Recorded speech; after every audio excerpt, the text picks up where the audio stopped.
Baik, selamat pagi Bapak Ibu dosen dan rekan-rekan semuanya. Perkenalkan, kami dari kelompok 8. Hari ini kami akan mempresentasikan proyek proposal analisis, yaitu analisis proyek pelatihan soft skill mahasiswa dengan pendekatan manajemen proyek.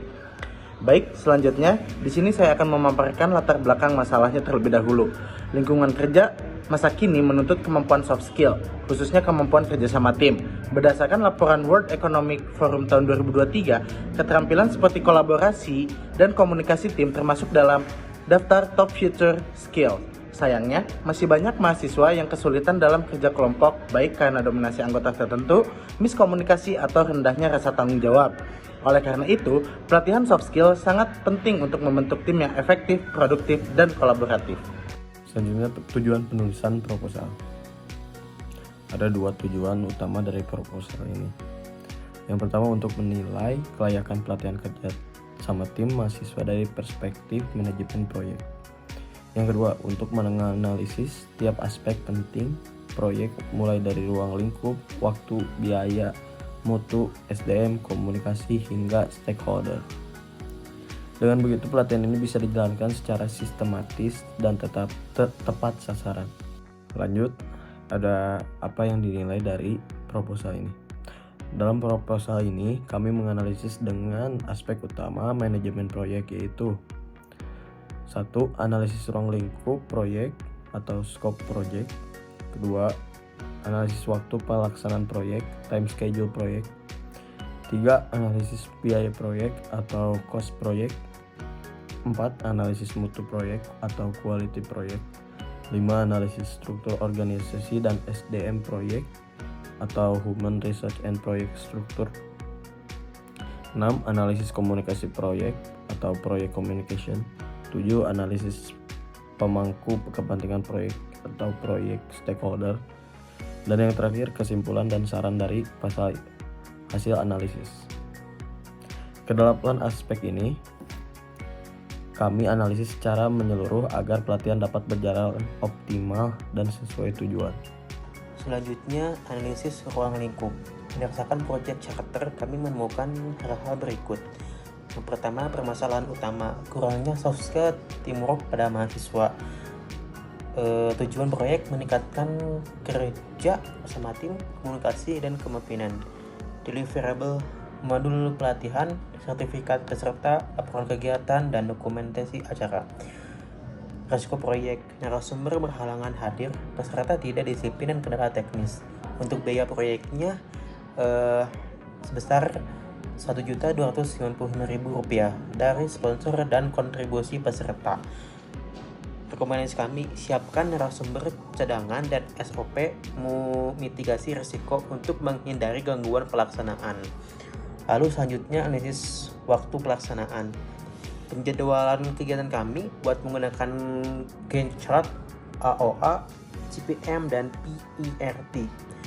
Jalur kritis proyek adalah A, B, D, F, G, H, I dengan total durasi 38 hari. Artinya, aktivitas dalam jalur ini tidak boleh tertunda karena akan mempengaruhi keseluruhan proyek. Kami sarankan menambahkan time buffer 1-2 hari di akhir serta mengadakan monitoring harian agar jadwal tetap terkontrol. Lalu selanjutnya, analisis biaya proyek. Evaluasi kinerja biaya dilakukan menggunakan metode Earned Value Management. Hasilnya, Cost Performance Index CPI sama dengan 0,863 dan Schedule Performance Index SPI sama dengan 0,8. Ini berarti proyek kurang efisien secara biaya dan sedikit terlambat. Estimasi biaya akhir IEC akan membengkak menjadi Rp1.499.000. Maka dari itu perlu dilakukan pengendalian biaya ketat, revisi baseline, dan efisiensi kegiatan agar proyek tidak over budget. Selanjutnya ada mutu pelatihan. Kami menganalisis mutu pelatihan menggunakan fishbone diagram. Ada 4 faktor yang berpotensi menurunkan mutu kegiatan, yaitu yang pertama people, panitia kurang siap dan minim pengalaman. Yang kedua metode pelatihan tidak cukup interaktif. Yang ketiga environment, Lokasi pelatihan dirasa kurang nyaman bagi peserta. Yang keempat, material. Modul pelatihan dan alat bantu yang terbatas. Untuk mengatasi hal ini, kami memberikan 3 solusi utama. Yang pertama, melatih panitia secara teknis dan komunikasi, memberikan briefing atau pembekalan khusus kepada narasumber, serta menyiapkan logistik yang memadai untuk menunjang proses latihan. Yang ke-9 ada struktur organisasi dan sumber daya manusia. Struktur organisasi proyek ini mencakup ketua, wakil ketua, sekretaris, dan bendahara. Selain itu ada 6 koordinator bidang, yaitu koordinator program, acara, humas, konsumsi, dokumentasi, dan perlengkapan. Pembagian tugas antar anggota sudah cukup jelas dan terstruktur. Namun tantangan utama terletak pada efektivitas koordinasi bidang antar bidang dan kesiapan masing-masing koordinator.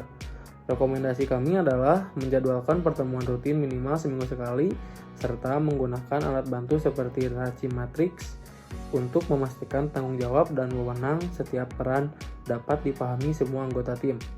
Yang ke-10 ada alur komunikasi proyek. Untuk komunikasi proyek, alurnya mengikuti struktur vertikal dan horizontal. Informasi utama mengalir dari ketua, wakil ketua, koordinator, panitia, dan peserta. Platform yang digunakan adalah WhatsApp, Google Drive, dan Trello. Ketiganya berfungsi untuk koordinasi real-time, penyimpanan dokumen, dan pelacakan tugas. Ketiganya berfungsi agar arus informasi lebih teratur dan terdokumentasi dengan baik. Kami sarankan membuat komunikasi matriks, yaitu tabel yang menjelaskan siapa harus mengirim informasi apa kepada siapa, melalui media apa, dan kapan waktunya. Dengan begitu tidak ada miskomunikasi dan semua pihak mendapatkan informasi sesuai kebutuhannya. Selanjutnya ada analisis stakeholder. Nah, dalam proyek pelatihan membangun kerjasama tim yang efektif, analisis stakeholder dilakukan untuk memastikan bahwa semua pihak yang terlibat, baik langsung maupun tidak langsung, dapat dikelola dengan tepat sesuai peran, kepentingan, dan pengaruhnya terhadap keberhasilan pelatihan. Stakeholder pertama adalah peserta, yaitu mahasiswa Karang Taruna. Mereka memiliki kepentingan untuk memperoleh pelatihan yang relevan, bermanfaat, dan aplikatif dalam kehidupan organisasi maupun karir mereka ke depannya. Meski tidak memegang kendali atas keputusan proyek, partisipasi aktif mereka sangat menentukan kesuksesan pelatihan. Nah, stakeholder kedua adalah narasumber yang berperan menyampaikan materi dan menjadi fasilitator utama dalam pelatihan. Mereka memiliki pengaruh yang besar terhadap kualitas program karena keberhasilan penyampaian materi sangat bergantung pada pengalaman dan pendekatan narasumbernya. Nah, kemudian ada panitia pelaksana yang merupakan tim internal mahasiswa.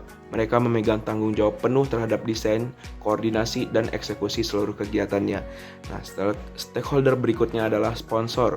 Jika ada yang berperan dalam mendukung pembiayaan pelatihan, kepentingan sponsor terletak pada branding dan visibilitas, sehingga strategi pendekatannya adalah dengan menyediakan laporan kegiatan yang profesional, publikasi kegiatan, dan ucapan terima kasih yang resmi.